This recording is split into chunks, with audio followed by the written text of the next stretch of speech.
the Mangyan people really taught me a lot about life. I remember the first time na nagpunta ako doon, sobrang discriminated yung mga Mangyan na laging silang sinasabi na primitive, tribal, yung mga ganyan. So, nakipamuhay ako doon sa mga Mangyan. Tapos, ang dami kong natutuhan sa kanila, Father.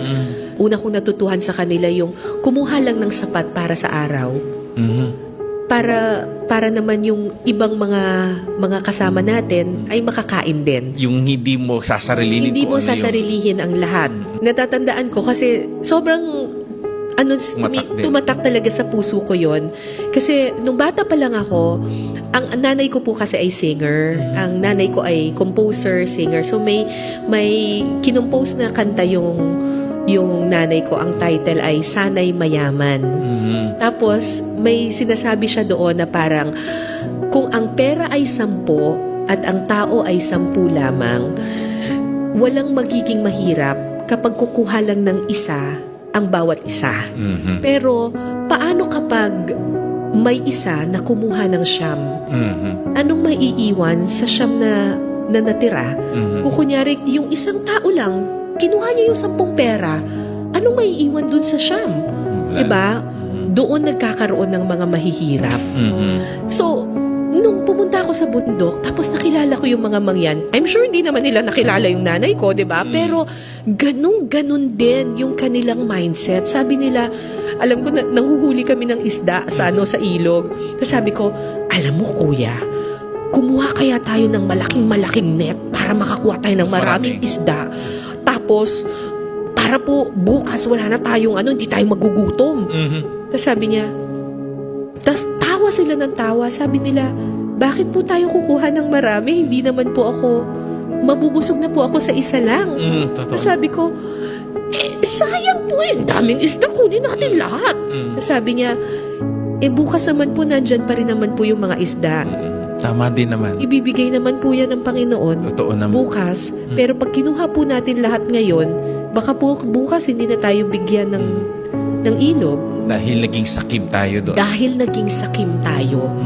Sobrang talagang sabi ko, grabe, ito yung mga tao na sinasabi nilang uneducated. Pero 'di ba, Father, parang when you talk about education, sasabihin nila uneducated itong mga taong to, but these people, sila yung nagtuturo sa atin na hindi, just take whatever is due you for that day. Yun yung values na hindi natin makita ng kahit mga edukado, actually mga edukado pa nga ang gumagawa ng hindi maganda. Nanlalamang tayo sa ating kapwa.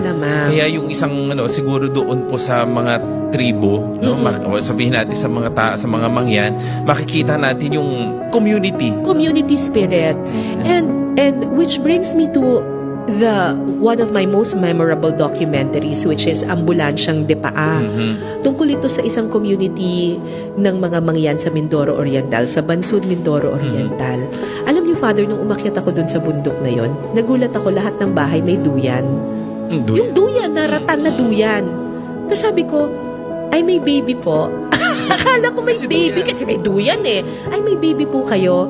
Tapos sabi nila, wala po. Pagdating ko, ay may duyan din. May sanggol po. May baby po dito. Kada bahay may duyan, pero wala namang sanggol, wala namang baby. Sabi ko, sino nagduduyan dito? In-explain sa akin ng mga Mangyan. Sabi niya, malayo po ang ospital sa amin. Para po dalhin namin yung mga maisakit doon sa ospital, kailangan naming pasanin sila. Sinasakay nila sa duyan yung mga may sakit, papasanin nila for 4 hours pababa ng bundok. Ano sila? Pasan-pasan nila talaga. Relye-relyebo sila. So nagkataon nung time na yun, may ibababa sila. So na-document namin yon na may ibababa sila sa kabundukan. Pasan-pasan sila, 4. Relye-relyebo sila. So, tinanong ko, may bayad po kayo?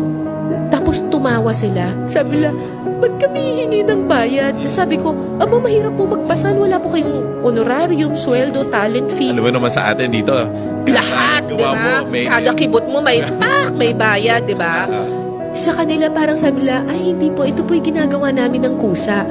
Bakit po? Ganun yung sabi ko, bakit po? Mabibigatan ka. Ang sagot niya, Kaya po bawat isang bahay may duyan kasi kapag kami po ang nagkasakit, sigurado pong may magpapasan sa amin. Kaya kapag ang kapitbahay ko ay may sakit, Ganon din. ako ang magpapasan sa kanya kasi hindi natin alam baka bukas makalawa, ako naman ang kailangang pasanin na.